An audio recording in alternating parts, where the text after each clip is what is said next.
Coming in, yeah.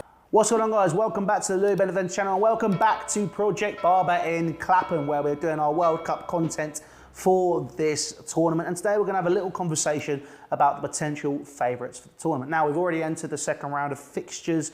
I'm recording this after England drew 0-0 with the United States. But I thought, do you know what? We're in the shop. Let's have that conversation. Everybody's played now. And it's going to be a very interesting conversation, to say the least. Now, the last time I was in the shop, Argentina hadn't played, Brazil hadn't played, Portugal hadn't played. And these are all teams which people haven't put in the conversation for potential winners of the tournament, people which they thought, you know, could really come together and make a difference for their countries. Now, we've been through it, we're looking at it, and bottom line is it's still coming home. Thank you very much for watching, see you later, but no, we'll move on quickly apart from that. But my favourite for the tournament is, my favourite tournament is Qatar. Ha ha! Qatar to win the World Cup! No. Qatar are going to go out very, very quickly. And then apart from that as well, you think Ecuador are pretty good in that group. Obviously, again, playing today. Enna Valencia. Shut up, I'm doing a video. Enna Valencia taken off in a stretcher. So, you know, overall, it's a very, very interesting group, that, should we say the least. I thought it was really surprising to see the Netherlands get a draw there. Netherlands really aren't looking great. I think around a 16 there for Netherlands. I think Chins was absolutely out of his mind suggesting the Netherlands could potentially go on to win the World Cup, but it is what it is. Spain, very, very wrong about them. They're looking absolutely fantastic, to say the least. I think the way that they're playing their football, people can say, look, it's Costa Rica, what are you expecting? The phrase you have to play what's in front of you comes to mind, and the way that they played their football, irrespective of if it was Costa Rica, was quite refreshing. It was attacking.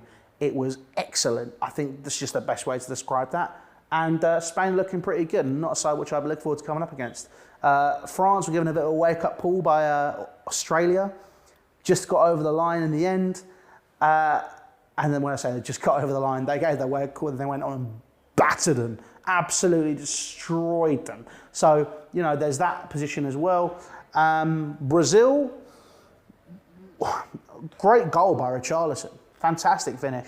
Arguably goal of the tournament so far. Did they look convincing? No. Could they potentially be Neymarless? Yes. Does a player of that calibre in that squad, despite their excellence throughout it, maybe take away a significant advantage or take away an edge? You can't say no, but you can't say yes. It's a very, very interesting one. It's going to really be interesting to see how they do in their next game without Neymar. People are saying he's going to come straight back into play anyway. We'll have to see. We don't know.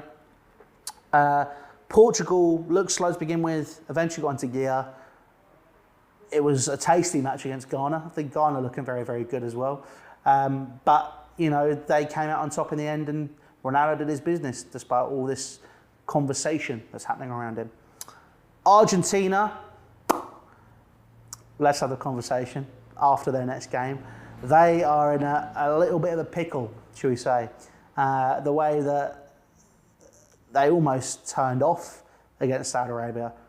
Absolute wonder goal, fantastic finish. But that didn't look too good. Maybe that's the way I got caught. And the same goes for Germany. Obviously, getting beaten by Japan was a bit of a shock. Is it up there with that Saudi Arabia defeat by Argentina? Absolutely. Is it maybe an all-time one? Don't know. Japan are a good side. They proved that against Belgium in the previous tournament, only just being knocked out with extra time. So, you know, I think that overall, we were right about Germany sort of being there in that rebuilding phase. It's going to be very interesting how they do in this tournament. Quarterfinals maybe is going to be the one for them. But again, them and Argentina both need a hell of a wake-up call. But the favourites for me right now, in terms of how we play, it's a pretty even playing field. Before today, I probably would have said England. I thought the way we played against Iran was absolutely fantastic. As I said in my review, you know, we had an eloquence, we had a simplicity to how we played. And then that was all completely undone with this US performance and, you know, what seemed like it could be fairly tepid. and just waiting for the opportunity. But, you know, I guess it was just a case of just don't lose when we had the players on that pitch right then who could have not only not lost, but really taken the game to the United States. And it's a shame that they didn't do that. So, you know, it's a fairly open playing field. I mean, I was very interested actually. I saw a plan by the FA. Obviously, Greg Dyke announced it in 2013. It's on TikTok somewhere. I didn't save it. Probably should have done. The plan was for the 2020 World Cup for us to win it. For the Euros last year, it was for us to reach the final. So we're on track, I guess, in terms of how we're getting there. So we have the quality of players, we have the calibre. It's getting to those later stages. I think if it goes how everyone expects it to, I think we play France in the quarterfinals. Going out to that France team, I think would be respectable. Yes, they're a bit weaker without Kante, without Pogba, you know, without Nkunku. There is a weakness there in midfield, but they're still a very good side, and you cannot write off a side which has Kylian Mbappe, who is arguably the best player in the world. And obviously they're without Benzema, but you know, Giroud is a player who really offers a lot for teams, and you know, he's proven that in that game against Australia. And you can go, it was Australia, it's this, it's that. You can say it's Iran, it's this, it's that. We just need to play what's in front of us. France obviously play their game as we record this tomorrow.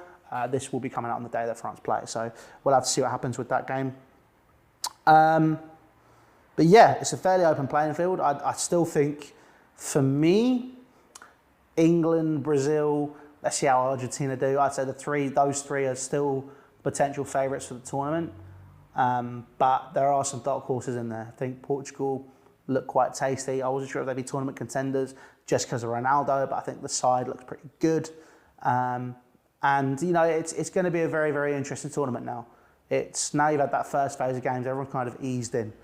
So we'll have to see what happens. But let me know your thoughts down below. Who do you think is going to win the World Cup? Who is your favourite for the tournament? Let me know down in the comment section. Let me know on Twitter, everywhere. All of that's coming up on screen right now. But if you have enjoyed this video, please do drop a like. Please do subscribe. Aim for 1,000 subs by the end of the tournament. And we're going to get some cool people on as well. Obviously, the barbershop show will be coming back. We're going to look to that more regularly. It did all right. I was quite happy with it. I hope you guys enjoyed it as well. And yeah, we're just going to build from that, go from there. But guys, thank you very much for watching. Make sure you hit the sub button. Make sure you hit the like button. Make sure you follow the socials that are coming up on screen right now. I'll see you later. Ta-ra.